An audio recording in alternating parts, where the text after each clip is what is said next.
Nicholas has $650 to deposit into two different savings accounts. Nicholas will deposit $400 into account 1, which earns 3.5% annual simple interest. He will deposit $250 into account 2, which earns 3 1/4% interest compounded annually. Nicholas will not make any additional deposits or withdrawals. Which amount is closest to the total balance of these two accounts at the end of 2 years? All right, so Nick has two accounts. So we're going to go and find the answer for each account, and then we'll see what we do with them. So right here, let's go ahead and work on account number 1 first. So this one right here is account number 1. Account 1.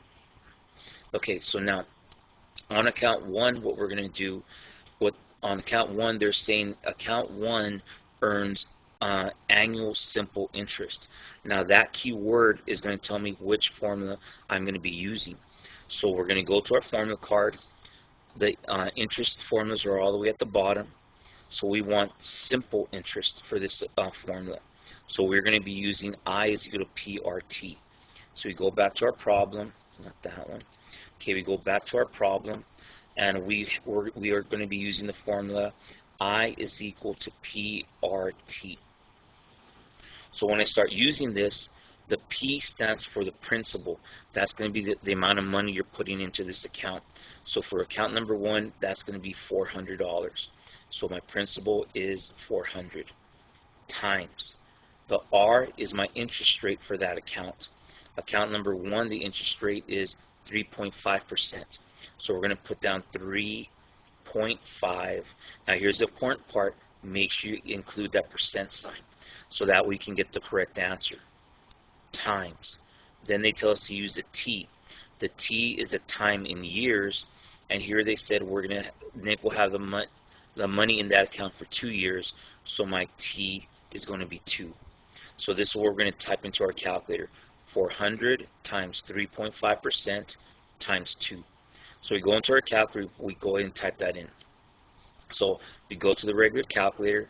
So this is going to be 400 times 3.5%. We come to this key so we can look for our percent, times the number of years was 2. So 400 times 3.5% times 2. We enter that answer. Our answer is $28. So we go back to our problem. This answer is 28. Now we need to make sure we understand what this 28 stands for. The I is interest. So this is only the amount of interest that has been earned. What they want us to find out, they want the total balance of the account, not just the interest, but how much money there is in there altogether. So Nick started off with $400, and then he got an extra $28. So with the 28, we're going to add 400. So in that account, the $400 I started with plus the 28 extra dollars, so Nick now has $428 into account number 1. Okay, so now we have that. Now we're ready to go to account number 2. So with account number 2, let's go and write down what we have here. Okay, this is account number 2. Now what we want to do here on account number 2 is let's see what they have. Looking at this, they said that account number 2 is compounded annually. So it's not simple interest, so we're not going to use the same formula. So let's go back to the formula card and look for the compound interest. So we go down. Interest formulas are all the way at the bottom. Here, compound interest is going to be this formula. A is equal to P times 1 plus R taken to the T power. Okay, so let's go back to our formula, our page. The formula was A is equal to capital P parentheses 1 plus R parentheses to the power of T. Alright, so we just plug in what they want. These are our instructions right here. They tell me to plug in the principal. On account number 2, he's putting in $250. They give me the parentheses, so I use that. They tell me to use the 1, so I plug in a 1. They tell me to use plus, so I use plus. The R is my interest rate. On this one, we're going to use, on account number 2, is going to be 3 1/4%. Now, I don't want to I don't like my using a fraction, so I'm going to turn that into a decimal. 1/4 is the same thing as 0.25. So with the 3 in front of it will be 3.25.